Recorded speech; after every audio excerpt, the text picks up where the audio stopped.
You are listening to the Hiking Radio Network, where we talk the walk with shows by hikers, about hikers, for everybody.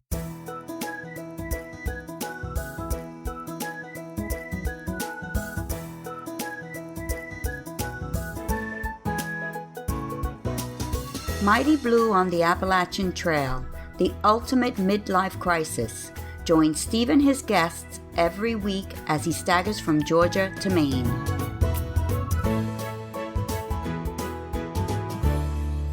Hey everybody, thanks for coming back to the podcast. You're listening to Mighty Blue on the Appalachian Trail, the ultimate midlife crisis. And I'm your host, Steve Mighty Blue Adams. This is episode number 475 of the podcast, and our guest today is a very organised section hiker, Nick Panetta. Nick wrote to me about his many adventures, and I invited him on to share his story. He turned out to be an excellent guest. Then, after Nick, we have both of our Mighty Blue class of 2025, with Beth's second pre-hike conversation with me, as well as our first report from the trail this year from Dave. Those two will be on after Nick. First, I'd like to thank those of you who sent me such kind, heartfelt messages after I revealed last week that I'd been run over by a car while I was walking across a crosswalk. I'm on the mend, though my hike on the Camino is now in some doubt, but I'll keep you informed of my progress as I head towards my May the 6th start date. I also have some news to share with you all, though if you're an older member, you may already have read about it. I'll share that after we hear from Nick. But before we hear any of that, there's this. I've got a few facts to share about TSX Challenge that you may find of interest, a few that I didn't even know about.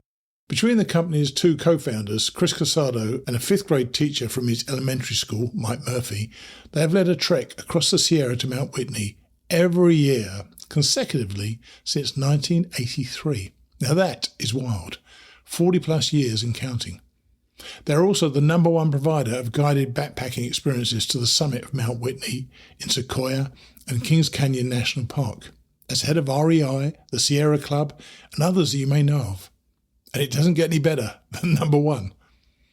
In the Grand Canyon, TSX enables access to more trails than any other outfitter. I might add that I've also learned that they are the only company that takes people rim to rim without using a bridge. Oh my gosh. And finally, here's a fun one. On their Trans-Sierra Extreme Challenge, the trek that I completed in 2022, they fit 338 meals, which fed our entire team of 15 for a week, into 15 bear cans. That's 22 meals per bear can. I'm not exactly sure how they make that work, but I can attest to the fact that they did, and the food was great. Needless to say, TSX Challenge doesn't just have the passion for sharing their trails with others, but they also have the experience to deliver a backpacking experience that can inspire for a lifetime. If you're considering a trek, now is the time to sign up. Our promotion with TSX Challenge will be ending on Sunday, March the 29th. Use the code MIGHTYBLUE at checkout for 10% off. So let's get on with the show and meet Nick Panetta, as yet unnamed by the trail.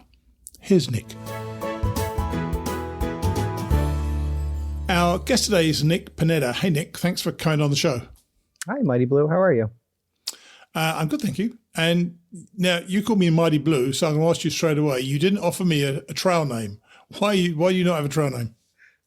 So I am not against having a trail name. I think they're fun. It's a neat little, aspect of going out and backpacking. I just personally, I've always backpacked by myself. So I am the believer, I think the old school believer of you need to be dubbed your trail name rather than, I know you named yourself Mighty Blue, and I agree for all the reasoning why you do that. So I myself am waiting for someone to dub me a trail name. Do you know what, mate? You've just given now the flaw in that argument, which you've just given away, is you hike by yourself, and I'm going to come to that later. If you hike by yourself, how on earth is someone to give you a bloody trail name? I have no idea. I've thought about that. It's going to be, the Appalachian Trail. You meet someone out there, and you're going to spend some time with them, and they're going to make a funny name for you, and it's going to stick, and eventually that'll happen. Yeah, always dangerous, but you knock yourself out, go for it. Now, you're actually an 80 section hiker, not currently a through hike, although you did attempt a through hike a few years back once you graduated college. Tell us what happened, because I know you went sobo, didn't you? Which must be the toughest thing to do, go sobo. But tell us what happened. Yeah, so in 2011, I saw a National Geographic documentary of the Appalachian Trail, and I said to myself, I want to do that. Why? The adventure of it, the way people in the documentary were talking about the excitement of being out there, of living life, of going to see what's next, what's around the corner. That's something that really appealed to me. And, getting out of college, I'm in my 20s. I'm looking for something to do. I'm looking for an adventure besides going to work directly after college. And so basically you were trying to put off work. Oh, 100%. But so I did, I decided in 2012 it would be, and what was interesting, it was before a lot of the internet was out there about the Appalachian Trail. So it was before gut hooks. It was before a lot of, the YouTube. So I did all this research by myself and an AWOL guide.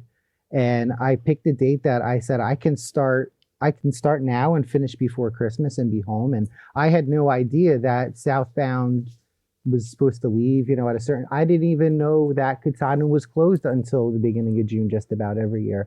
I just figured things out as I went along, and I gave it a go. I started June 8th, I believe was the start date. Right. I summited Katahdin, and I made it approximately 40 miles into the 100-mile wilderness before I decided that it was too much for my knowledge at the time, for my skill set. It's interesting that, you invest a lot of time and effort and thought putting one of these things together, and it can be over very, very quickly. And it can be because you're alone in your tent one night, you've had a tough day, you've had enough, you want to go home, and you think, oh, I'm done. And then you go home and then it's over. You'd climbed Katahdin. And now I think about that, you'd climbed Katahdin. You'd already done the toughest damn thing you were going to do on the trail, was actually climb Katahdin. What was it like climbing Katahdin that day for you? I remembered very well. I was with my girlfriend, who's now my wife, at the time, and she wanted to come up with me. And I remember it was a very clear day, very bluebird day. I will never forget the weather. The views were absolutely amazing. The challenge of it was tough. The first 3 miles were tough, but it wasn't so bad until you got to the top of tree line. And then my wife stopped and she said, no, you can go the rest of the way by yourself and knock yourself out. Yeah. So I did that. And we spent, I met up with another hiker on the way up, along the bouldering aspect of it. And, sure. We were talking, we spent some time up there, and we were both heading southbound. We were both young, in our 20s. So we decided that it would be good to, leave at least the first day or two together. And yeah, it was the whole experience itself. I just remember the accomplishment of being at the top of this and thinking, wow, I'm starting this epic journey in my life. And I didn't know where it was going to take me at the time. Sure. I didn't know how I was going to struggle. I just know I was so overwhelmed again, because I didn't know what was going to happen. And Katahdin being as tough as it was, I'm thinking in my head, is the whole trail like that? Is every single mountain like this? Because this could be tough. It's amazing. I don't think any of us are properly prepared for it. And did you find that a chastening experience, or did it actually light the fire a bit more fiercely? So after, it was a good experience because it did light the fire. It took me I was disappointed in myself, obviously, when I turned around and decided that, I needed to leave. And it took a little bit of time for me to get over that, but I knew it was, so I hike regularly, and I couldn't figure out why I couldn't do this backpacking thing. If I hike every day, the only difference is setting up a tent at the end of every day, sleeping and waking up. Distinctly different though, isn't it? It is distinctly different. Yes, the whole thing is terribly different because you have to think about every little thing when you're backpacking. You can't go to your car at the end of the day because, you forgot something, you need to have everything with you. And it's nonstop as well. Yeah, and you actually said in your email to me that you were wildly unprepared for a through hike, which of course you wouldn't know until you actually tried a through hike. How had you actually prepared for it then? So I was a waiter in college, and I was on my feet 12 hours a day at that job. So I knew being on my feet wasn't the issue. I could walk. I was in shape. What my problem happened to be was the equipment. My backpack was entirely way too heavy. I don't know. How much was it when you signed in? Yeah, so I didn't sign in. So again, it was before I didn't know you signed in. Course, I could tie it. Right. So, yeah. But it had to be somewhere around 60 pounds or so. I'd have to estimate. I'm telling you, everyone says they pack a lot. You take your wife in your backpack? Just about. I feel like it. I could have. But I had those gas canisters for the stoves, and I had the big ones, but I had two of them because I thought in my head I needed as much as I could bring, and who knows how long they're going to last. And I had a whole jar of peanut butter and a whole box of Power Bars and I had food probably for about 20 days. Looking back at it, not knowing when I was there how much food I had, but. And that's, everyone says it's packing your fears, and you obviously learn how to work your way around that. So you started with a weight of 60 pounds. So what is your base weight now these days? So generally speaking, yeah, I've cut a lot of weight. My base weight is around 14 pounds. And with food and water altogether, it's about 24, 25 pounds. And that's for 5 days of food and water. Now, that is such a difference from what you obviously did. And you've obviously learned a lot. Obviously, and I think doing it is probably the best way to teach yourself. A friend of mine, Clay Bowman Evans, said the trail is a teacher, and it sure does teach you what you don't need to do, doesn't it, as well as what you do need to do. And because the reason I ask you that is that I now know that you are now uber prepared when you hit the section. So tell us about your spreadsheets. So my spreadsheets, I have them right here, believe it or not. Of course you do. So my spreadsheets, what I do now to prepare mentally and try to vision it in my head, every section hike I do is I go through the Far Out app, and every waypoint I mark the distance, I mark the elevation, what feature it is, and what kind of amenity it has. So I know for instance, when I did New Jersey, I know the New Jersey-Pennsylvania state line. And then I know a mile past that is the Dunfield Creek area. And then 4 miles past that, or 3 miles past that, is the backpacker campsite. So I make all these, but I do it with the elevation, if there's water, if there's a road crossing, if there's parking, if there's a view. And that's just for me mentally to prepare, because I think that's the hardest part about backpacking, is going through the unknown. And the other part of me is fighting. Hang on. Before we move on from that, though, going through the unknown, it can be tough, but it also can be deliciously entertaining to discover something new. Do you feel sometimes that that gets in your way of enjoying a hike? You must know exactly what's coming next. Yeah, I do. Unfortunately, I do. I understand you're saying, yes, you want surprise in hike, and 100%. And that's a battle that I struggle with, actually. I section hiked Connecticut, last year. And that was one thing I did. I put my whole spreadsheet together, and then I think I put it away for a month or two. I don't think I looked at it. I don't think I looked at anything about Connecticut for a little while, until about a week before I went out there, and I just said, okay, where's my water sources? Where's my shelters? And to me, that's generally speaking, it's about water sources and shelters to me. But I do this because when I did New York 2 years ago, so that would have been 2023, and I started at the end of September, and I don't know if anyone is ever going to remember this, but we had a terrible storm in New York, Connecticut around that time. We had inches and inches of rain, and I started New York on a Friday, southbound, and my phone died within 6 hours because I put it in the wrong pocket and it got wet.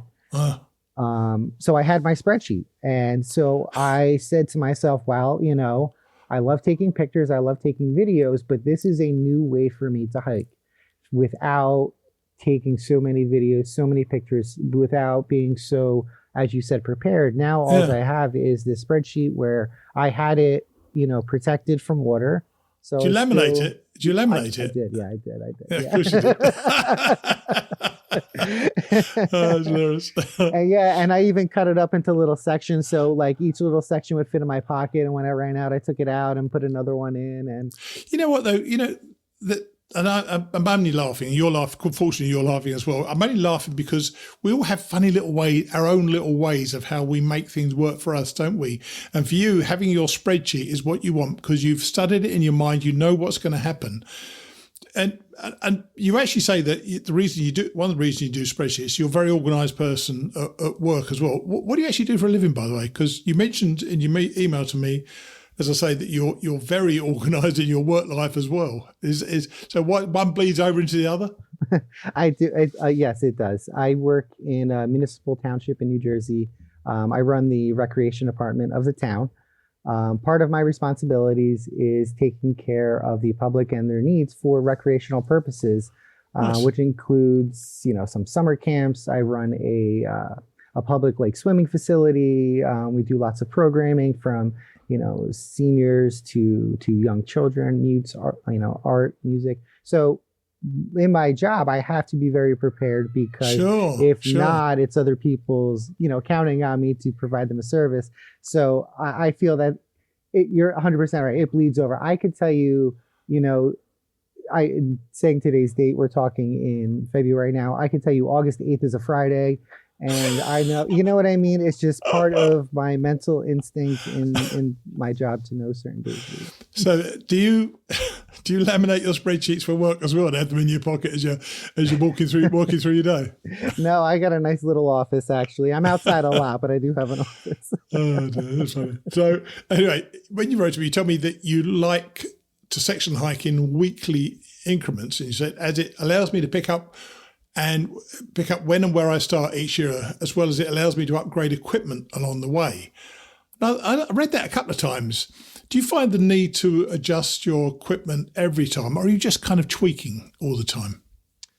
I'm constantly tweaking. I'm not changing really big aspects. So I started doing section hikes in 2018 in New Jersey. I did New Jersey 3 times because it's my home state. And each time my backpack has gotten lighter. I went from doing a better tenting system to a better sleeping system to a better cooking system. One of the bigger things that I did was I got a lightweight backpack. I got a Gregory, I'm going to forget the name of it, but it's a lightweight backpack that only weighs 2 pounds, where my previous backpack was about 5.5. My first Gregory was 5.5 as well. My current one's 19 ounces. of course, and so each year it's little things like that. I wear my first backpack. I physically brought a flashlight. Now I have a headlamp. My cook system. Now I have the titanium 750 milliliter. I mean, my cooking system is super light. I don't bring any clothes anymore. For change of clothes, I might bring a pair of underwear and a different pair of socks. And that works out beneficially being in a week because I can wear the same clothes all week. It doesn't matter if they get wet. That's never bothered me. The weather. I enjoy. Might sound crazy. I enjoy hiking in the rain. So, I'm going to come to that in a minute, actually, because that's one of my pet hates. By the way, so I want to stick with the organisation. So you're tweaking your pack. You're pretty much dialed in these days. Do you think you can go down much lighter? And has it become almost a competition with yourself to see if you can get any lighter? Because you've also, by the way, experienced the technological changes over the years since 2012, haven't you? Oh, absolutely. Yeah. There's been a lot of change. And you see, even looking back in the 90s where the bigger backpacks with the frames where that was the thing to do. But yeah, it's easy to be organized and keep it lightweight. I wouldn't say I'm an ultra light, fanatic. It's whatever works for me. Being my backpack is light, that's great. If I get it lighter, that's great too. There's some major parts in equipment that can get lighter, that can't. Yeah, I think we must be getting very close to it ceasing to be as efficient as it was an ounce or two heavier, if you know what I mean. So then there must be a point at which, you know, your base weight just can't get too much lower. Although I know people do a base weight of about 9 pounds, so God knows how that happens. And it's about comfortability as well, I think. You know, I used to hike without a sleeping pad, and a couple of years ago I bought a sleeping pad, and I thought it was God's gift to backpacking all of a sudden. Yeah, so, how would you do it without a sleeping pad? I've no idea. I've always recognised that section hiking is, in many ways, tougher than through hiking. You know, what with the need to start anew every time, which I would personally hate.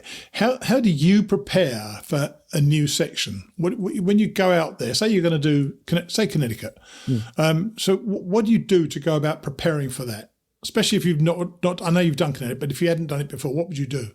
So, yeah. So, for instance, this year I'm planning on doing parts of Pennsylvania, which the northern part specifically. I know it's your favorite. Yeah. Yeah. Get it out of the way. Yeah. But so what I do is I ride an exercise bike anywhere from a half hour to an hour a day.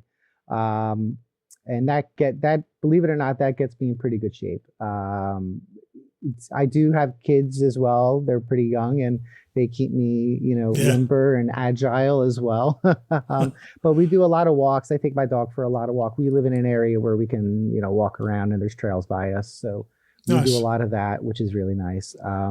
I've also, I put my kids in a carry backpack and I carry them. My youngest one is 2 and she's like 25 pounds, almost to the point, you know, so I carry her and it's like having a full pack and I do these walks around my neighborhood and it's, you know, it's like carrying a full pack. But yeah, I do the exercise bike for a long time. I get that, you know, and generally speaking, that's all I really need to do, again, because like you said, with all the gear and everything, there's not much more, you know, training around that. One thing I do when I do section hike, I do hike long miles some days, and that's something that I do need to cut down a little bit because by day 2, day 3, I'm a little bit sore than I'd like to be. What are long miles for you? What's the first day out like for you sometimes then? Usually 18 the first day. Oh my God! A nightmare. I might do 18 in the first 3 days of a hike, but about one day that's a nightmare to do. I mean, it's one of the things I've always said to people. You know, it's bad to start off with long days, certainly on a through hike, and just kind of ease yourself into it. But I suppose as a section hiker out there for just a week, you've got a limited amount of time to do the stuff you want to do, haven't you? Yes, and that's the most of it. You know, I give myself a week off of work every week. My wife allows me. She says, no, go do this. You're a better person when you come back. So I get this week-long time to go out. Hang on. Let's revisit that for a second, shall we? What do you mean you're a better person when you come back? Well, there's a lot of stress and work, you know. So she understands why I go and need to do this, and I appreciate her for allowing me to do it. Do you know what? I always just said my wife at the time didn't give me permission, but she bought into it. You know, she was, and I think that's important. If your wife does that, but gives you permission, as you call it, but it's really she's buying into you doing it, isn't she? So you know, good for her and good for you that she does. And you mentioned a little while back that you always go by yourself. Why is that? You know, I don't have necessarily I have close group of friends. None of them backpack specifically, and I rather enjoy the quietness, the loneliness. I get to be submerged in my own thoughts. But there's a lot of decision making that I do when I'm out there. You know, for instance, when I say, you know, I have a plan of, okay, I should be here by about day 1, here by about day 2. But then when I go out there, you know, my mileage changes on the fly within the hour. I usually don't know where I'm going to sleep until 3, 4, 5 o'clock sometimes that day. And then that's nice. That is nice, isn't it? Yeah. You know, so like I said, I'm very organized. I know what's coming up. But also there's so many spots you wouldn't believe that you cannot stealth camp on the trail. I mean, that's everywhere that I've experienced so far. There's lots of spots you can, but you know, if I start looking for a spot at 5 o'clock, I might say I might need to get down soon because it's who knows what's coming up. This looks like a good spot. This looks like a good spot. You know what's coming up because you got it in your pocket. yeah. But there's, like I said, there's when I did Connecticut last year, I saw there was one shelter and it was 3:00 in the afternoon. It was 6 miles away. I said, well, it's either today or tomorrow. Let me just climb up this little hill today so I don't have to do it first thing in the morning. And I'm right. Things like that make your decision. So when you're out there by yourself, you don't have to consult anyone, because if someone consulted, and this is a huge variable. So everyone has their own strengths and weaknesses while you're backpacking hiking. I personally like going uphill. I go uphill very well. It suits me. So if I have a partner and I say, hey, let's go up this last hill before the end of the day, they may say, oh, I'm too tired. And so for me, there's no decision. It's, oh no, I'm going up this hill. I want to take a break when I get up there. Sure. So it's, and I don't want to say I'm hard-headed in that way, but I don't want to have that decision and rely on someone else. Hike your own hike. Yeah. And I think I've noticed over the years that the person who's leading the pack is hiking their own hike, really. They're doing their hike and everyone else is hiking their hike as well. And you did actually tell me when we spoke a couple of days ago that you actually have tried hiking with a partner. You met a guy called Steady Eddie, I think it was. You hiked from Springer in 2022 with him. What was that like? How different was that? So I hiked a little bit of New Jersey with him. New Jersey was right. Yeah, I was hiking right by, what was that, Lake Culver Lake, and I met him early, and I met him for a day and a half, and it was interesting because I knew I eventually knew he was long distance backpacking, but when I saw him, he was an older gentleman, and I said, oh, he's about 200 yards in front of me, I'll catch him, and I couldn't catch him. I mean, and then eventually, that'll piss you off, innit? That'll piss you off. We slingshotted past each other a couple of times, and we got to talking, and that's when he said he was, doing the through hike, and I said, it makes sense why I can't catch you. You have your trail legs. That's right. Yeah. But he was a good guy. We spent about a day and a half together. We spent a night at the High Point shelter, and he was so excited to tell me about the bubble of the AT. And so for me, that was my last time I did New Jersey. And I said, wow, it's amazing to hear that. It really is to know that this, because I know a lot of the AT thru hikers happen to be younger, that this guy who's older loves to be part of the bubble. He loved the experience. He said, I fit in, everybody's a hiker, and that's all that matters. Everyone's helping everybody. Everyone saw him being a little bit slower, but everyone's cheering him on. And that kind of restored my faith in humanity a little bit. But you must get that a lot there. Because so many people hit the Appalachian Trail during the year. How has your experience been with other people you meet out on trail? Because you are all just hikers out there, aren't you? Yes, 100%. To be honest, I stay away from the New Jersey section of the Appalachian Trail on the average hike. It's very, very popular, especially since COVID. A lot of people have gotten outdoors, which is great. But when I do my section hikes, I go at a time of year where I don't necessarily see a lot of people. On an average day, I'll see maybe 3 or 4 people because I go during the week when a lot of other people are busy.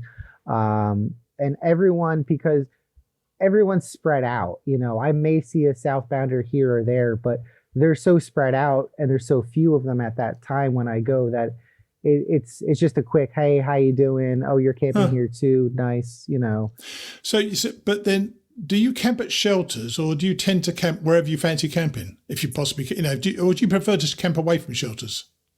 So I base my camping on water sources. I prefer to go to a shelter. I don't go inside the shelter. I always set my tent up. Right. Yeah. But I do prefer to get to the shelter area. I have no problem stealth camping somewhere. I know I'm not, 100% for it. I know, leave no trace, this and that. But at the same time, if it's getting dark and I need to be safe by getting in my tent now and my legs are tired, that just happens to be the option. But in general, like I said, it's shelters and water sources is where I'm looking to go. So what was that like? That first night when you had to camp all by yourself? I remember it for me. But was it an easy hurdle for you to get over, or were you quite relaxed about it? You were just quite comfortable and got in your tent and went to sleep?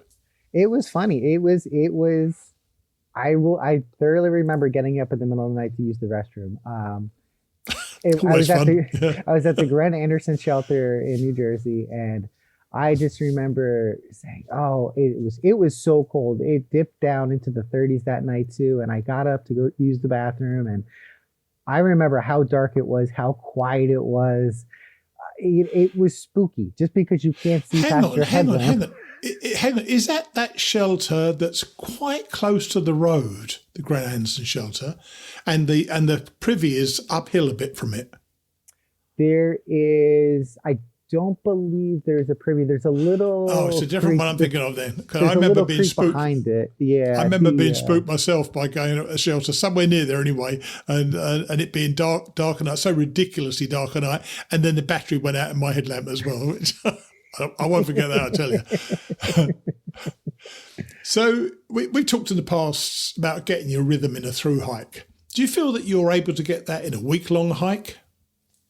By the middle of day 2, actually, because I do train for a hike, I do believe I get into a rhythm where I can figure out. So I don't hike very fast. I only hike about a little over 2 miles per hour.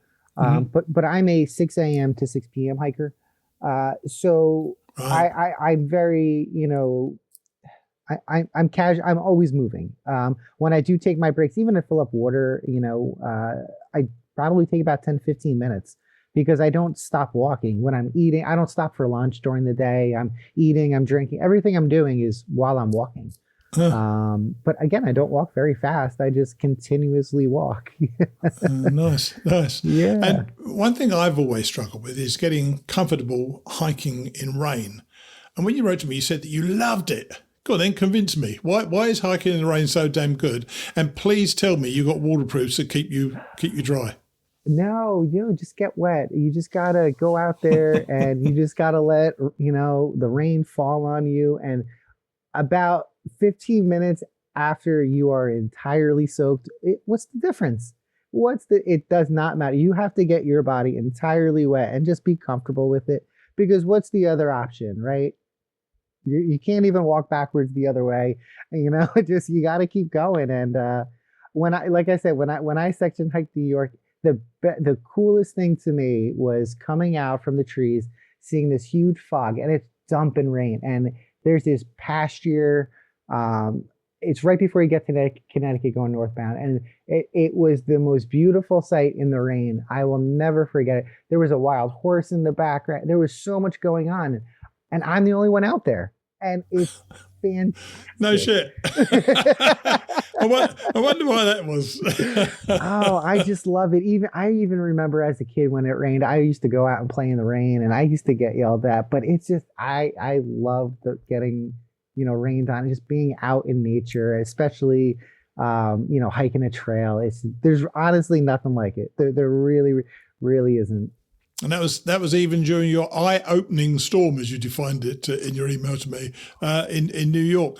That was obviously pretty bad by the sound of things. Had you set up by then, or was that in the middle of the night, or when did that come? No, that storm was hitting the morning that I was starting. I was getting a ride up to the New York-Connecticut border, and that morning the skies opened up. And I knew it was going to rain. But the intensity of it was a little much. I was, my father actually dropped me off, and he looked at me. He said, "You sure you want to do this?" I said, "Yeah, it's only going to rain today and tomorrow." I said, I'm going to get to a shelter, so I'll be safe. I'll give you a call when I get there. And like I said, my phone broke during that trip, so I never did get to call him. But my wife was able to contact him and let him know where it is. But anyway, how'd you let your wife know where you were? So right before, my phone was in the process of breaking for a couple hours, and right before it shut off, finally, I was able to make one last call to her, and I said, it's not working. I don't know what's going to happen. Right. Sonny goes dead. It was basically, don't worry about me if you can't contact me. That's the way to relax your wife, isn't it? Right, very good. Yeah. I'll see you in a week. Excellent. Oh, it was terrible. But I was, was able to contact her, because there's that the deli in New York too. So I did make a phone call. Right. Okay. You got away with it then. And I know you video and you take a lot of pictures and so on. You told me you record yourself a lot out there. What's that for? Because you don't actually publish it, do you?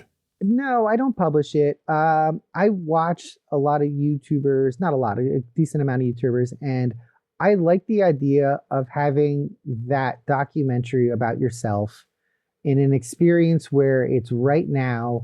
This is what I'm feeling. This is what I'm seeing. I'm never going to get those feelings back. So what I do is let's call it in my head, pretend like I'm a YouTuber and I video myself. I diary it. I take hundreds of photos. And I use it to remember the trail. Typically when I'm tired at night and I can't fall asleep, I go through my section hikes and it reminds me, it helps me visualize where I was, the feeling of, walking the trail and being at the top of a mountain and seeing the lakes that, the rivers and the tree lines, in the far distance. And it's just, it helps me sleep, but it's just the memories of that. I mean, if you're not out there taking pictures like that, in my opinion, then you're going to forget a lot of it. And yes, totally. I always say everyone they're through hiking, take pictures all the time because at the very least, it's got a date stamp, hasn't it? The information is embedded there, so you know where you were at a certain time. You say you know how you're feeling even when you took that picture, don't you? Yeah, so it's a powerful effect. Story. A photo showed up on my phone in like my memories, and it was me hiking with a mountain behind me. It was from this past year. My wife says, "Oh, that's a nice picture." I said, I know where that was. I just crossed the road. I went through some bushes. I came through and all of a sudden this pasture and this mountain opened up. So I turned around and took a picture.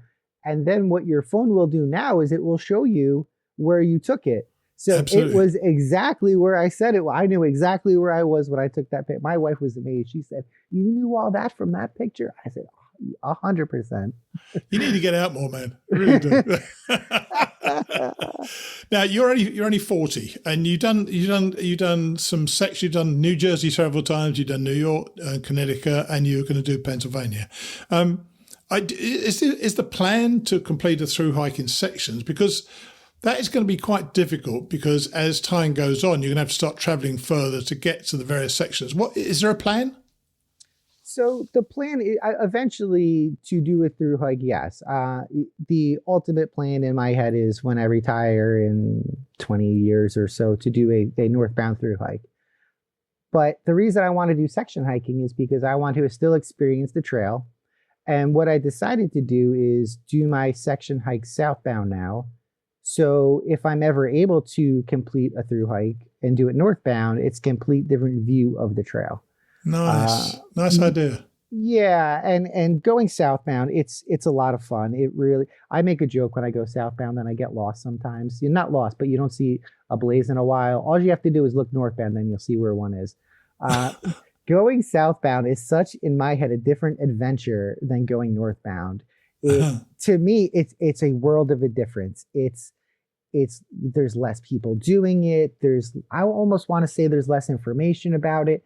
All the information is the same, but for me, going southbound feels like this rugged, wild adventure compared to north. I can't tell you why, but when I'm out there, I'm thinking, wow, this is so different. I couldn't even explain why I have that feeling. It's just, I did a little bit of Maine southbound, and New York southbound was pretty tough. Connecticut was pretty easy because it was all downhill, but I started in Great Barrington and I saw a little tiny bit of Massachusetts, and going southbound there over Mount Everett, Bushnell, and Mount Race. Yes, yeah. The ridge line, as soon as you get over Mount Race, was one of the best things I've ever seen on the Appalachian Trail so far. And you get to ridge line, walk across it for a little bit, and then but yeah. And I know I got a little bit off topic there, but yeah. So southbound to me it's almost like the ultimate adventure, but the northbound aspect. Hang on. In the unlikely event that I haven't shuffled off my mortal coil by the time you're retired, which I probably and I'm still podcasting at age 93, come back and tell me that the northbound is any less of an adventure than the southbound. Because trust me, they're both a damn adventure, and you'll enjoy both of them. I want to go back just to finish up with back to 2012 when you were trying to do your first hike. When you decided that you were done, there must have been a point that you were lying in your tent, I guess feeling pretty defeated, I suppose. Did you, at that point, did you think, oh, that's it then, I'm not ever going to do this? Or do you think, did you think then that you'd be planning now for an end-to-end through like 20 years from now? You know, I did have that feeling like, oh, maybe it's over. You know, is this for me? Do I even enjoy doing this? Sure. That was all going through my head. But I'm pretty stubborn. And like I said, I hike on the regular around here in New Jersey. We have some really fantastic trails around here.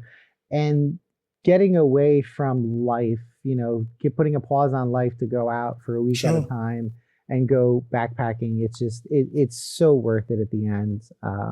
There's a lot more benefit to it in the long run. So even though I was defeated, I don't think I ever gave up on it. I knew I wanted to do something with it, and part of me is I've always kind of been disappointed in myself that I gave up. But looking back on it, it's not. I shouldn't necessarily be so hard on myself. I had the wrong gear. I was inexperienced, and that's the way I have to look at it. Not to get, but I have to move past it. You know, it was. And that's your motivator. But that's been your motivator. You're pissed with yourself. You know, you want to be unpissed with yourself, and by completing a through hike as a section hiker or as a through hiker, it's going to be a great achievement. You know, I think doing a state is a great achievement. So, you know, anybody who carries on doing that and keeps going back out there, good for you for keep doing it. But look, I appreciate you writing to me and coming on and sharing your story. It's for those of us who are lucky enough to have 6 months off. You're never going to get that for about at least the next 20 years. You're right, with young kids growing up. So I wish you well with your sections. And once you get a few more states under your belt, come back and tell us how that's going. Absolutely. No, whenever you need me back, Mighty Blue, I'm more than happy. Okay, buddy. Well, take it easy, okay? You too. Cheers then. Bye. Bye-bye. Nice fella. He is definitely a details man, isn't he? Those spreadsheets are what he needs to be comfortable out there. And it certainly beats my preparation for a hike. I kind of wish I could do something like that instead of going out into the woods completely clueless as to where I am. I guess we all take what we need to feel safe out there. So this is Nick's way, and good for him in working out what he needs to be out there. Now, before we move on to our Mighty Blue class of 2025, I wanted to let you all know that I've received quite an honour this week. I've been invited by Alder to give the keynote speech on the Saturday night of their annual gathering in Abingdon, Virginia this coming October. The gathering is held over Columbus Day weekend between October the 10th and 12th, which means I'll be doing my bit on the 11th. The particularly good news is that you won't have to put up with me droning on for a couple of hours, because instead of a speech, I'm going to be doing my podcast live in front of everybody and interviewing 4, 5, maybe 6 people on the night. We'll film it and post it on YouTube. But I'd love it if some of you could come along and support me to be part of the show with questions and maybe even volunteer to be interviewed by me. You all know how to get hold of me, Steve at hikingradionetwork.com. So feel free to reach out and let me know if you'll be coming and meeting up with me. I'll be there over the whole weekend, so I look forward to meeting as many of you as I can. Now, let's catch up with Beth as she shares a bit more about herself prior to heading out on the AT. Here she is. We're back with Beth. Hey, Beth, it's getting close now, isn't it? It sure is. It's amazing how the days tick down and you're getting closer and closer to do it. And today we want to find out a little bit more about why you're doing this, you know, your inspirations and your motivations for walking over 2,000 miles. Where did you grow up? I grew up way northwest North Dakota on a farm, just in the middle of nowhere almost. Really? Where was your nearest town? Really? I mean, we went about 25 miles to get to my high school. So. Oh my gosh! Every day? Yeah, way after high school. Yeah.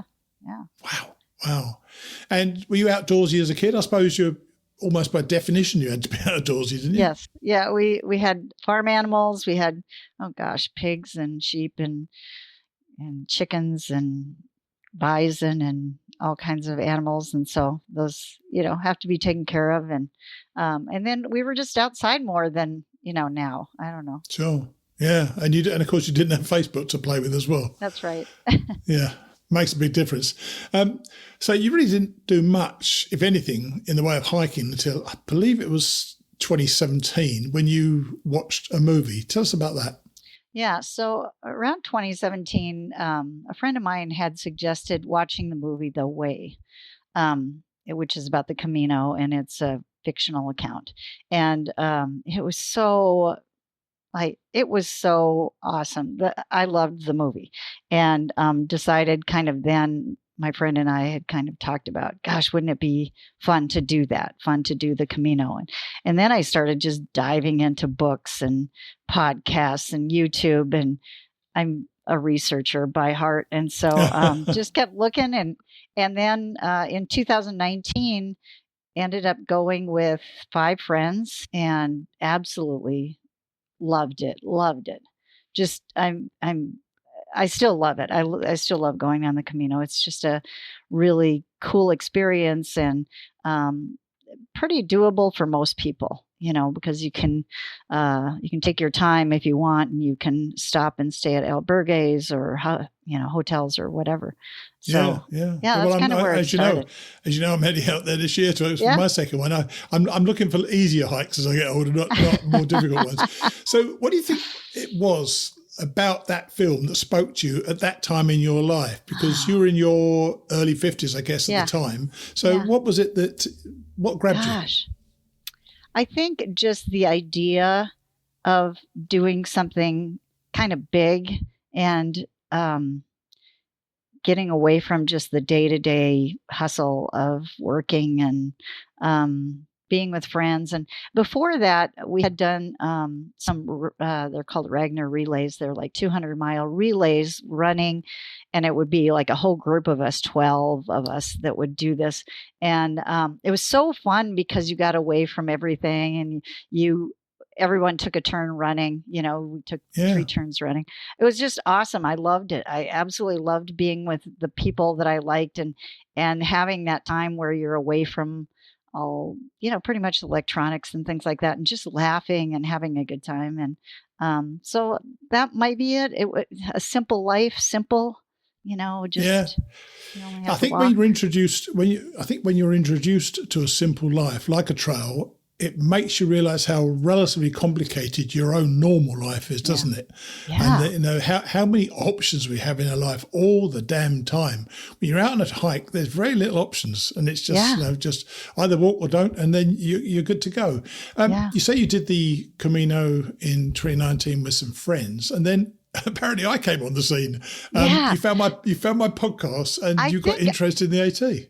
Yeah, I think I found your podcast because you had gone on the Camino, and I found it that way. Listened to when you were on the Camino in like 2018 or something. Maybe? That's right. Yeah. And then started listening to your other podcasts, and I'm like, wow, this Appalachian Trail, this sounds really good. And like, this guy did it, and he was in his 60s. Yeah. I always think that's why people get inspired to hike. They think, if that fat old bloke can do it, I certainly can. No problem at all. And what was it, though, about my guests that made you think about the hike? Because it is significantly more difficult than the Camino, and it will mean being away from home a long time. And I know obviously you were married, and you had quite an involved life, didn't you, in your husband's career? So why did you think that was something you'd like to do?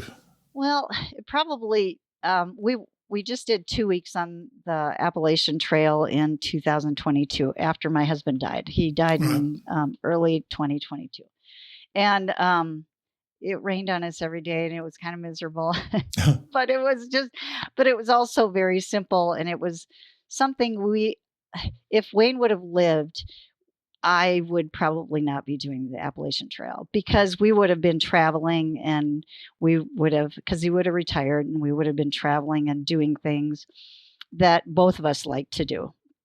And I mean, hiking wasn't really his thing. And so, when he passed away, then it was, we went on these trails. I went on Mount Whitney, and just really thought, for all the places that we visited before, the places that I loved the most were the places when we were in nature. And so it gives me peace to be in nature. It gives me happiness. It's just, and it's simple. Tell us about Wayne. Oh gosh. He was, he was an amazing man who I say spoiled me rotten. Doesn't make which him was awesome. doesn't make him a bad person. Yeah. No, it was awesome. He was just a great guy, and we were very much partners. And he, he had his own things he was interested in. I had mine, but we really appreciated the time that we got to spend together. And gosh, we traveled a lot. We traveled to 59 different countries together. 59 countries. Yeah. Oh my gosh. Isn't that amazing? I mean, yeah, it is amazing. And so we just had, there were so many times when I would say to him, we have the best life of anybody I know. I mean, we just had a great life, and we were on the same page about, things. And I don't know. I think I had once told you the one thing that somebody said, tell me about him. And I said, he always kissed me goodbye. Even if we were just going to leave for a little while, or he was going to the grocery store, whatever, always kiss goodbye. And so I feel very fortunate that I got to have that. That's really nice. That's a nice thing to say. But you went out on the AT after you passed, and as you say, it rained every single day. But that didn't put you off, apparently. No, so what was it about? Because the AT, especially in cold rain, is horrendous. So tell us what was attractive to you about the trail in those 2 weeks of rain. Well, it was, the camaraderie. We had 10 people that we started with. 5 people left after the first week, which was always going to be the case. All right. And then there were 5 people who kept on, and one of those was Andrew, my stepson. And it was still really a lot of fun. We had a great time. We had, a lot of good memories from that trip. And if I really like the AT because of the infrastructure is there. I feel like you can get on and off fairly easy. And resupply fairly easy. I think the PCT drew me somewhat to there because of the Mount Whitney trip and John Muir Trail I was interested in. But I just don't feel like I would worry about the water situation. I think I would worry more about getting food and the logistics. And it seems like the Appalachian Trail is a little bit easier to maneuver. Well, it's probably easier to maneuver. The logistics are better, but it's probably also the toughest of all the trails from what I've understood physically. So good luck with that. And just stepping back a second to the places you've been to, you said the places you like to be in nature. I see you went to South Africa on safari, you went to Antarctica, Machu Picchu, and Norway, of course, being a Scandinavian yourself. Tell us about safari. I've done one once in Kenya, so it's amazing, isn't it? Oh, it was in South Africa, and it was just the most amazing. I'm seeing animals out in the wild and seeing how they interact with other animals, and just, I don't know, it was an amazing experience of just that's what I was in. I was in awe all of the time. It seemed like when I saw these animals, because they were so big and they were free to roam. And I'm not that crazy about zoos, but I love to see when animals are in the wild. And I feel totally the same, free. Beth. In fact, when I walked through the New York Zoo in my 2014 hike, but no, I think it was one of the hikes anyway, I saw what was supposed to be the black bears, and I'd seen a couple of days before, and they were black and they were sleek and they were moving fast through the forest, which is kind of frightening. And I walked through this compound, as it were, and these were slovenly. They were matted skin. They were brown and not black, and they weren't brown bears. They were black bears. Yeah. And I thought to myself, you should be out in the wild, and seeing an animal in the wild is so different to seeing it anywhere else, isn't it? It really is. Yeah. So you went on the AT with Andrew, as you say. Was it always then, from the time you did that, we are going to do the AT, it's just a matter of when? Yeah. So we used to run together in these relays. And then Andrew was always saying we should be on that show, Incredible Race. We should just sign up for that. I'm like, no, I can't do that. Anyway.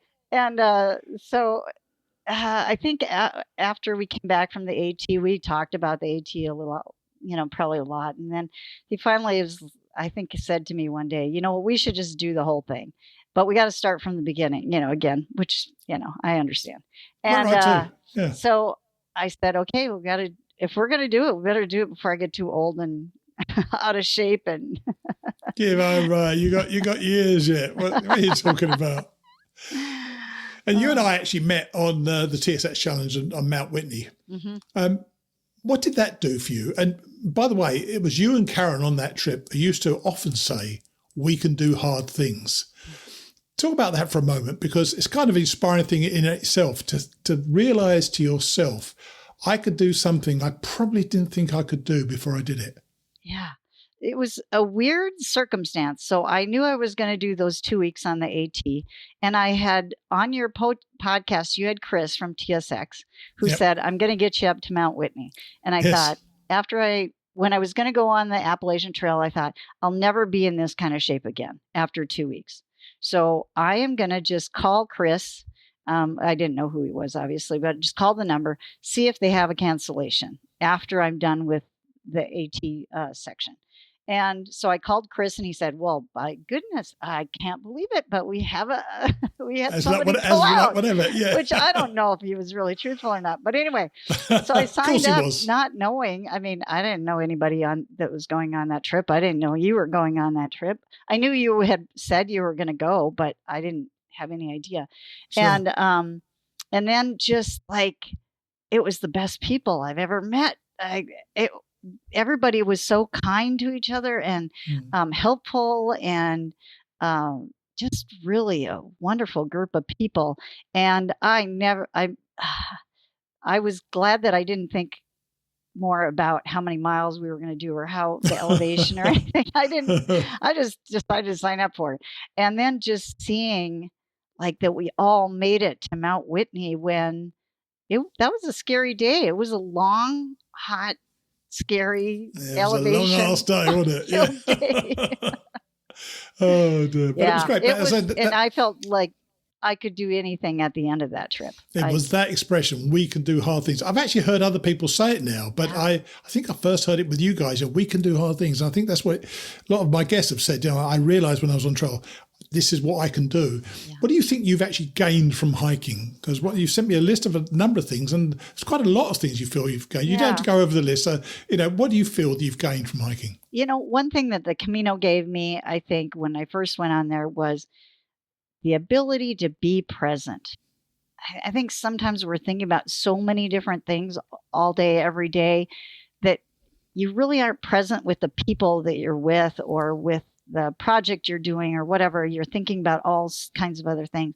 The thing you're going to do, you're often thinking about the thing you're going to do next, aren't you? Yes. And with a trail or with a Camino or whatever, it's like you just need to be present and walk, and then think about food when you stop, and think about, you probably want to think about water before you really are out. But it's a very simple life. And so then you can be present with the people you're with, or or just the nature that you're around. I love that part. I don't think I ever had a time in my adult life when I didn't have a to-do list until I went on the Camino. And I thought, I have no to-do list today. All I got to do is How'd you walk. Cope? Sound like it was great.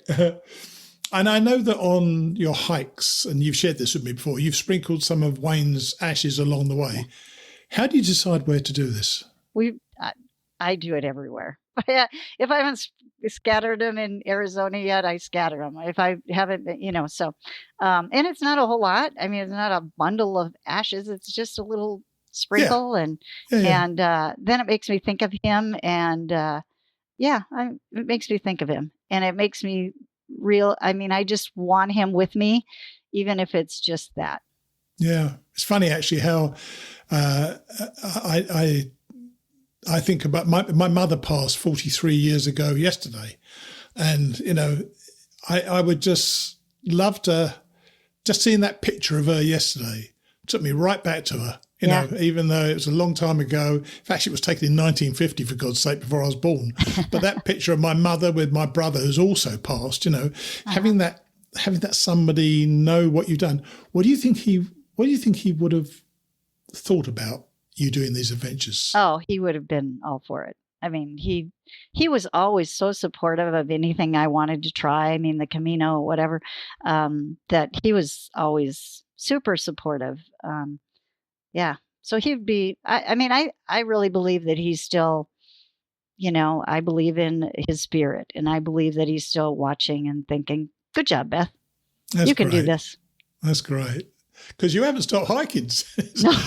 since you went going. I looked at your list. Let me read out what you've done. You've done the Camino Francais 3 times, and then you've done the Camino Portuguese, the Zion and Bryce Canyon at Utah, Glacier National Park, Whitney, of course, Hellfish Shore in California, Grand Canyon, lots of day hikes near Phoenix, 2 weeks from Georgia to North Carolina, Virginia Triple Crown, Joshua Tree, Oregon, Three Sisters area, and North Dakota State Parks. Have you had any time to be home? Oh, well, it hasn't been just this year. That's a yeah, lot. I mean, now that I'm retired, I can do, I can hike whenever I want. So it's That's great. right. And being in Arizona is nice because, they have so many trails here, and it's really easy to get good trails that are interesting. And they're very, very different from the AT, of course, because you can see miles here, Yeah. Well, I can't wait for you to get started on the trail. I've been thinking about you and Dave, getting this done, and I've really enjoyed these conversations. But our next one, which I know you haven't sent me yet, is your 8 discs you've got to take to a desert island. But we'll talk about that offline. But okay. for now, thanks for coming on and sharing that with us. Okay. All right. Thanks, Steve. Cheers. Bye. Cheers. Whenever I edit these conversations, I notice how much the two of us laugh. She's a very easy person to laugh with, and it's been good getting to know her even better throughout this process. We've actually just recorded her music list, and we were laughing a lot then as well. You're going to hear that next week. Thanks, as ever, to our supportive donors this past 2 weeks. Recurring donors who stepped up once more were James Boyd, Michael Garsh, Kevin Eastman, Small World IFT, Ann Dobson, Dave Santee, Mike Gicello, Alan Troy, Jens Lipperheider, Lisa Rana, Brian Helton Jr., Woody Bass, Paul Chevelle, Natisha Webb, Nika DeHuss, and Gail Posey, while my friend Barry Hill gave a generous donation, adding, "Sorry to hear you actually got struck by a vehicle. Hope you're well." Getting better, Barry. Getting better. Additionally, this week, Patricia Jones gave us a very generous donation via Venmo. So thanks to all of our donors for supporting me in the generous way that you do. It is so much appreciated. Moving on now from Beth preparing to go to Dave, somebody already out there eating up the miles. We recorded a few days ago as you reflected on those first few days on trail. Such a great time to ease yourself into the hike as you make your way through Georgia, over Blood Mountain, and drop down into Neal Gap.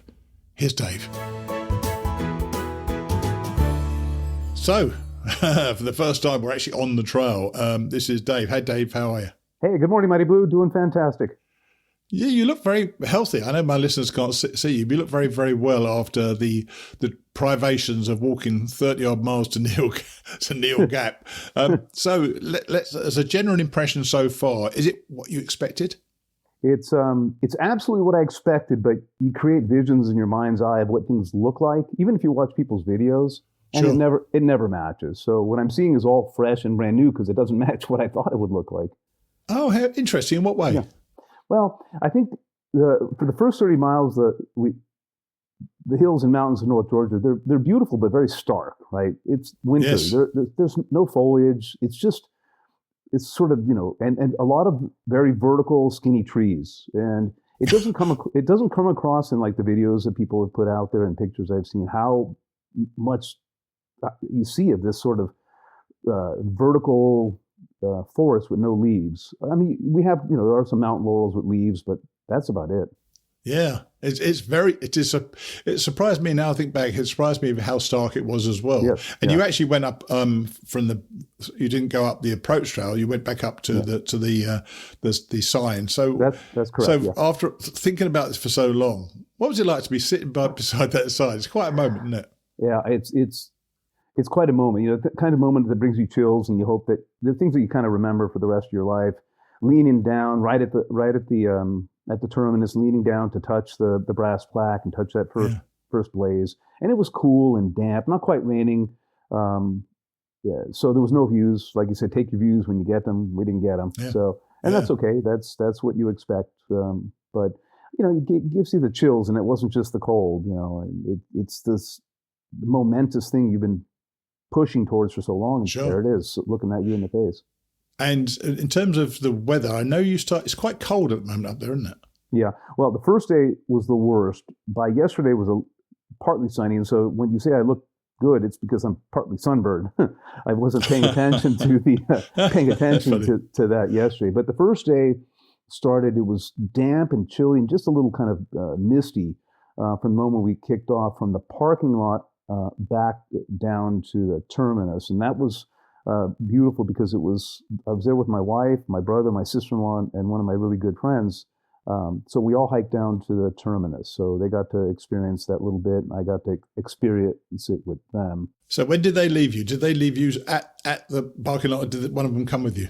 Nope, at the parking lot. So that was the quick turnaround for them. But it was cold and misty, damp. Everybody was cold and windy. So we parted at the parking lot. It was at about 11 a.m. We weren't pushing for a quick go. I bet that was quite emotional, actually. Even though you knew you were going to see them, it must be quite emotional to say goodbye at that moment. It was. My wife is still in town, and so I knew that saying goodbye to her that day wasn't the final. Sure. For this term until I see her next. So that wasn't too bad. And my destination at that point was Hawk Mountain Shelter.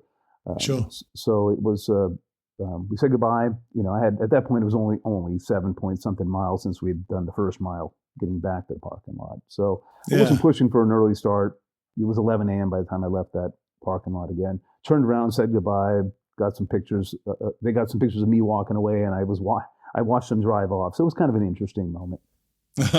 Interesting is a good word for it. Yeah, exactly. So that first day you got to Hawk Mountain Shelter, I presume. So that first night in the shelter, you're setting yourself up. Obviously, you set your tent up, I presume. I did. Yes.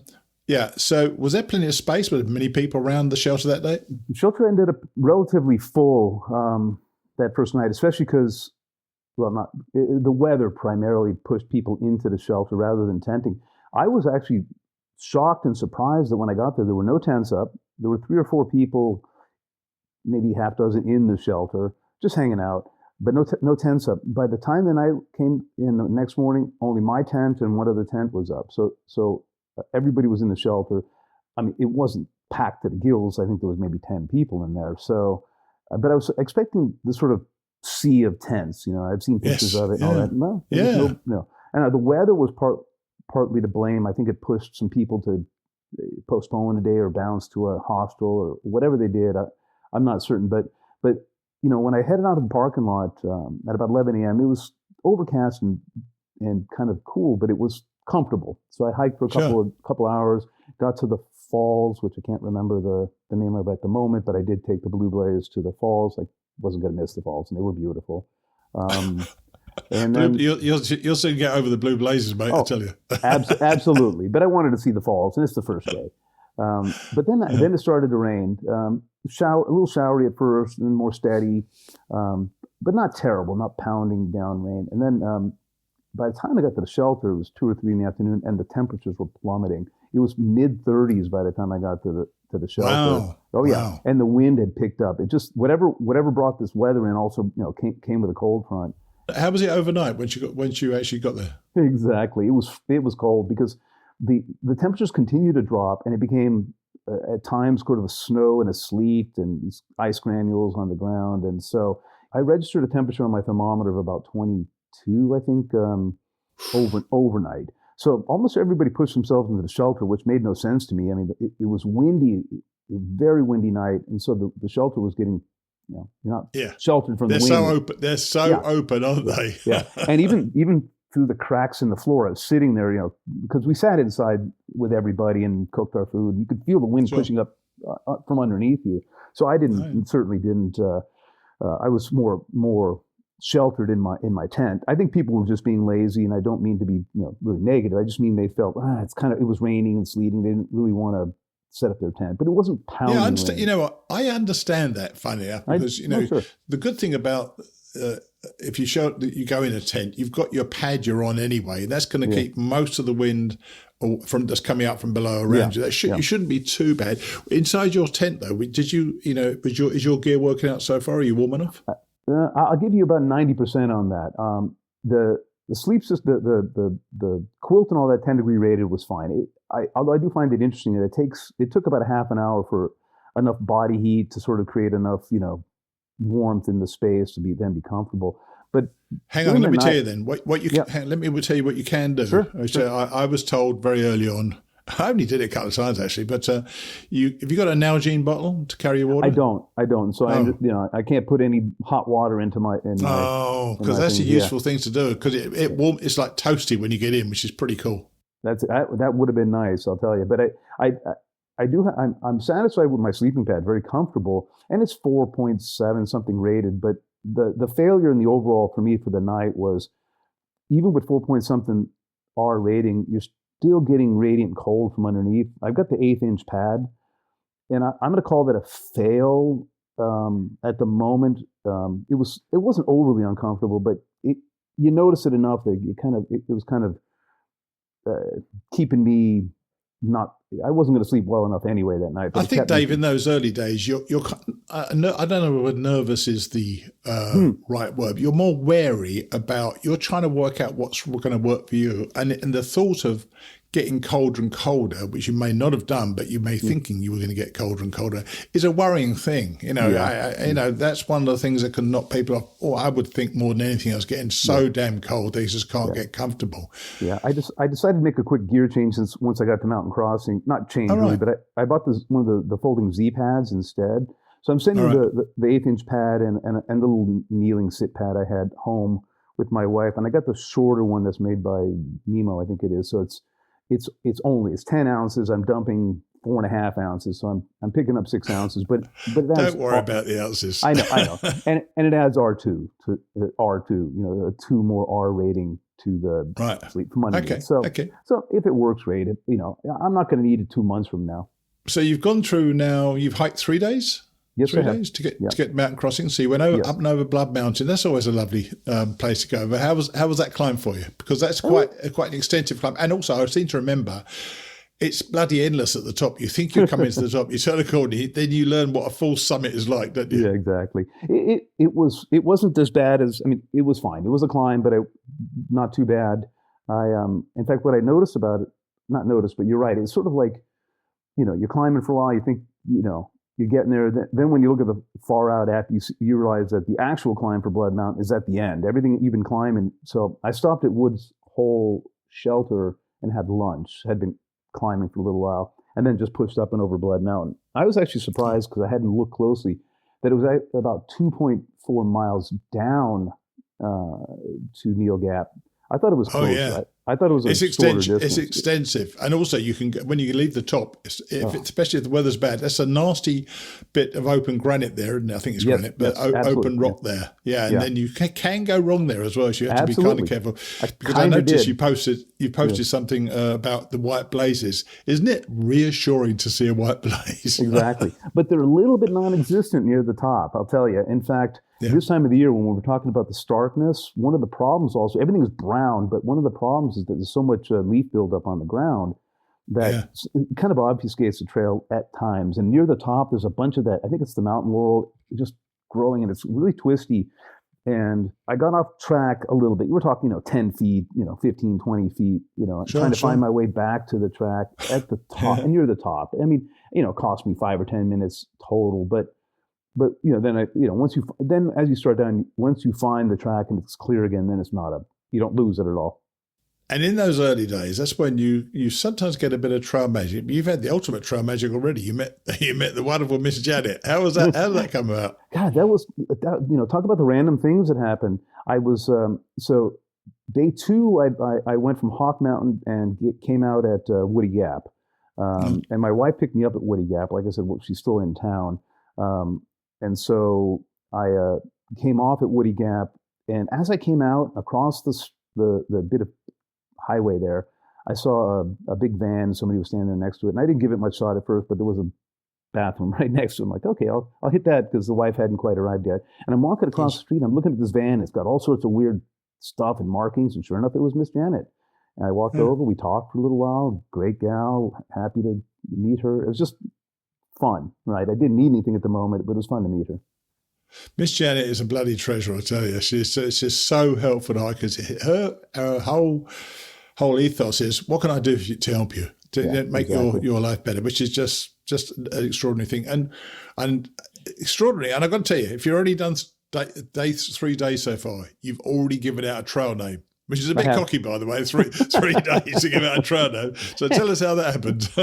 Happened on day 2, actually. And so got to Hawk Mountain on the night of day 1, and some other people came in, including this gal from Belgium. So she'd flown over, hiking from Belgium. Youngsters, in the way you put it. So I hiked most of. You're a youngster, the way I put it. Oh, I wish. But so I hiked most of day 2 from Hawk Mountain to Woody Gap with a pair of youngsters. This gal from Belgium and another guy from Vermont. And the coincidence that they're both teachers. Anyway, that was just they found it very interesting with each other. So she's taken her leave from her teaching job, came over. And so just the randomness, her name is Winne,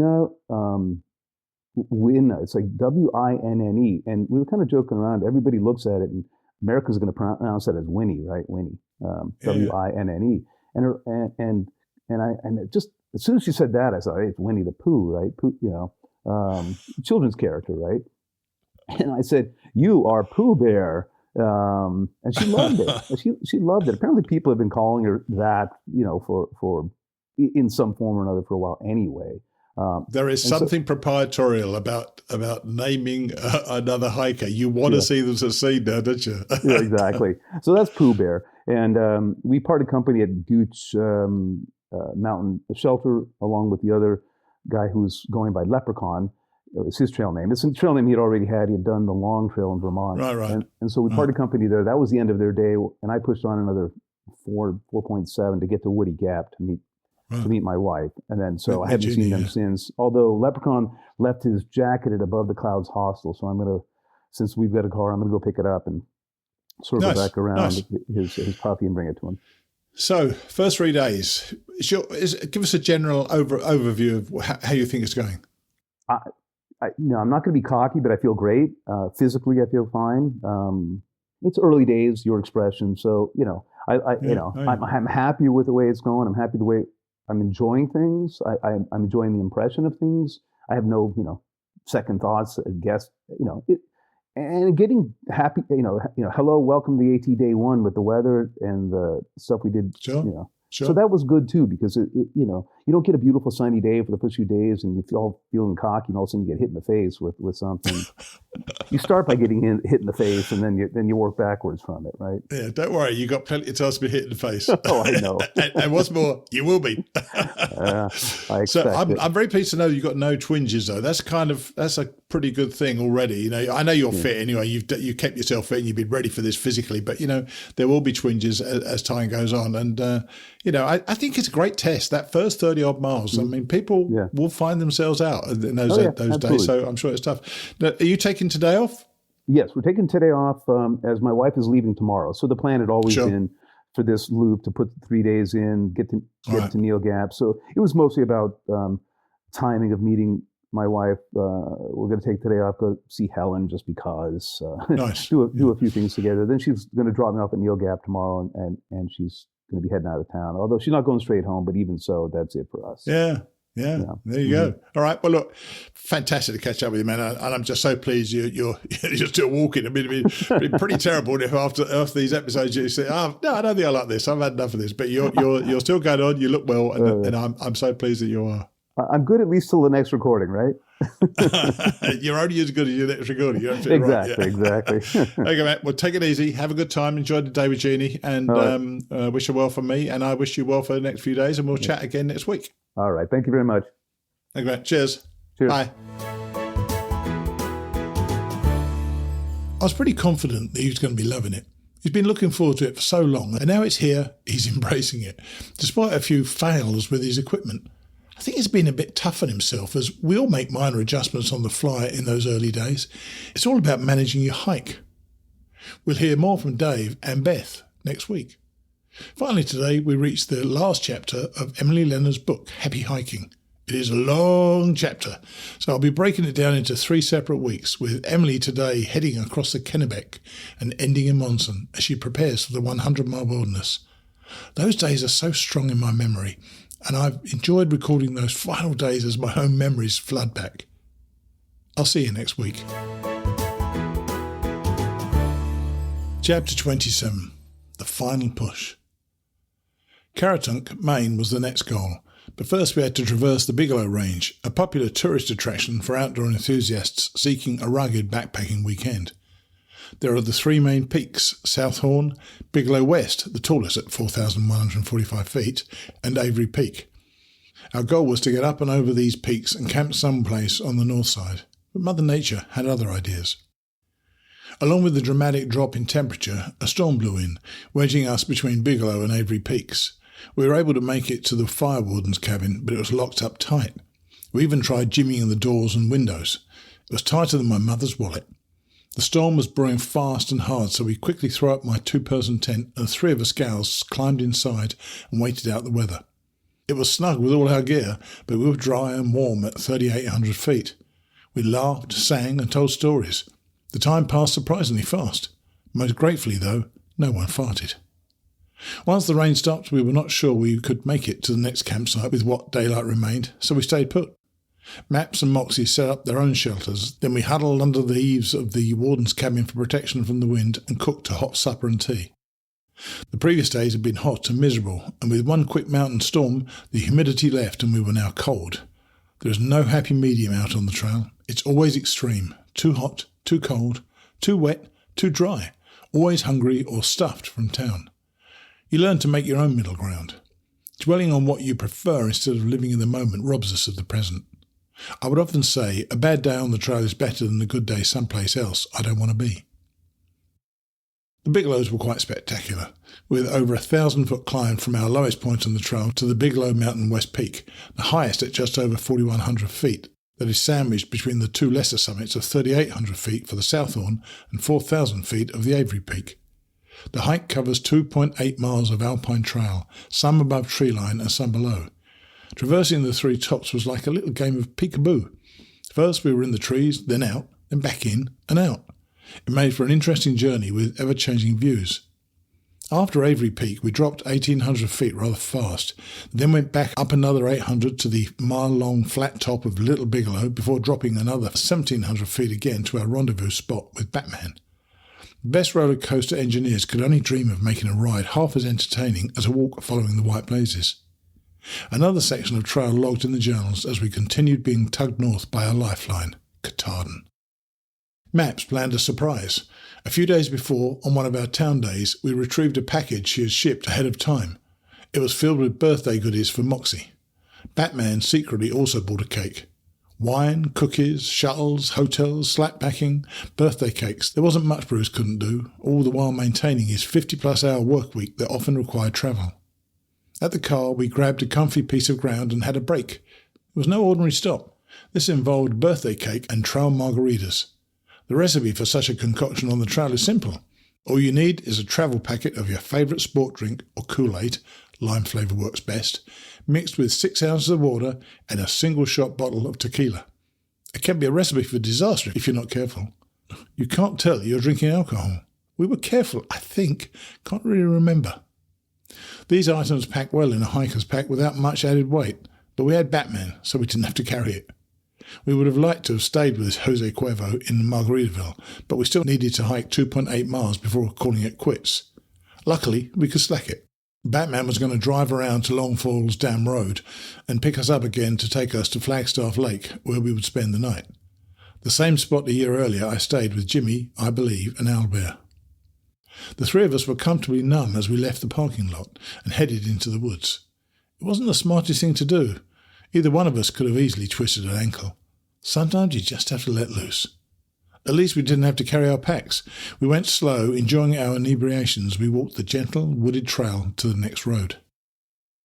Jimmy Buffett songs were not the theme of the next day. We needed something with more attitude as we rocked out 16.4 miles, half slacking and half with full packs. That set us up to be within half a mile of the Kennebec River crossing. This spot is the only section of trail that you can't hike.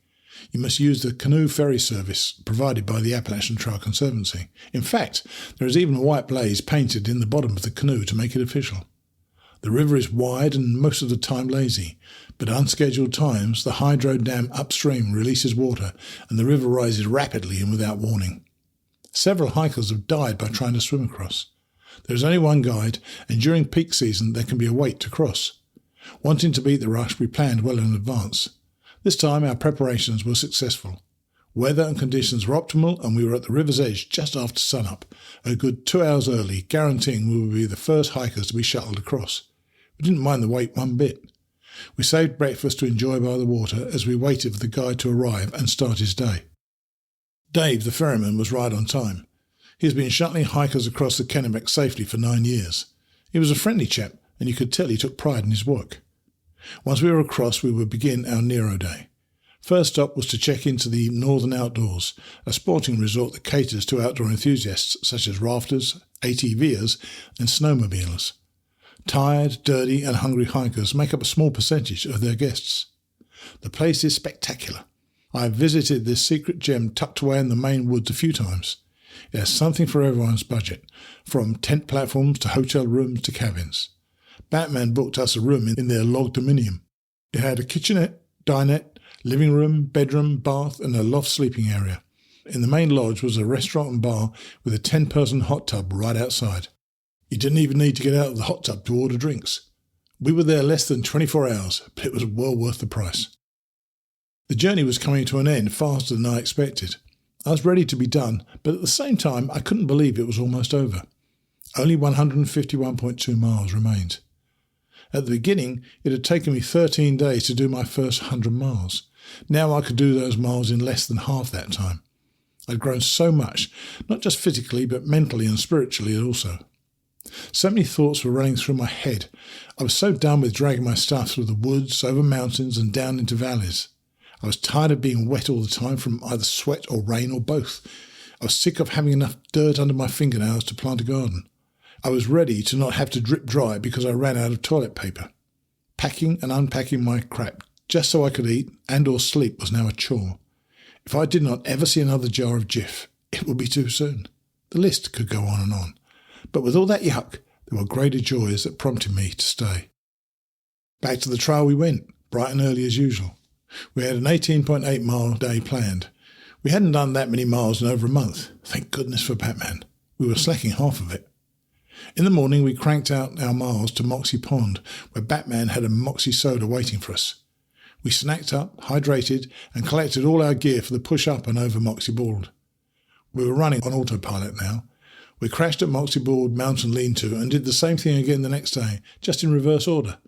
We were fully loaded to start the day, then dropped our full packs with Batman at Shirley Blanchard Road, grabbed our LL Bean matching slap packs, and continued another 6.3 miles on to Monson, completing another big day of 17.9 miles. Making it to Monson, Maine, is a huge feat. Hikers who make it this far have journeyed through 13.5 states and done an elevation gain and loss equivalent to climbing Mount Everest 16 times. They have endured snow, rain, wind, blood, sweat and tears. It's the beginning of the final push. When hikers leave Monson, there are no towns or services until they reach Abol Bridge Campground in Millinocket, 100 miles away. There are only miles and miles of dirt roads sporadically cutting through the wilderness. Shaw's Hiker Hostel, located in the small town just east of the trail, provides one last respite for hikers to rest up, refuel, resupply and plan their trek through the great North Woods. Maps, Moxie, Batman and I took advantage of this stop. The warning sign at the trail entrance suggests that hikers carry 10 days' worth of supplies to safely pass through the 100-mile wilderness. 6 days of food is a lot to carry. Carrying 10 days' worth would be a burden not welcomed. For supper, the four of us went to a local establishment where Batman struck up a conversation with a local who provided food drops for hikers on this wilderness stretch. Shaw's also would make arrangements for hikers. The fee's hefty, and even more if you want it personally delivered rather than left in a tree at a predetermined location. We had Batman, and he had his trusty Maine gazetteer. But even better, the polite and generous local man, wrote out a 2-page set of directions for all the road crossings where Batman could slap pack us each day. What a gift. Excited and pumped up with the information, we planned out a 6-day schedule to complete the 100 miles. We would be able to slap pack all but 1.5 days of the infamous 100-mile wilderness. That was unheard of. Some hikers caught word of what we were doing and snubbed us in their not-so-polite way. We didn't care. We had nothing to prove. We walked the miles, we weathered the storms, we beat the heat. We could have done it fully loaded. It's not like we had never carried our packs before. I think they were just jealous because they didn't have the same opportunity. We were not about to let anyone dampen our spirits over something so petty. The plans were made and we were ready to go.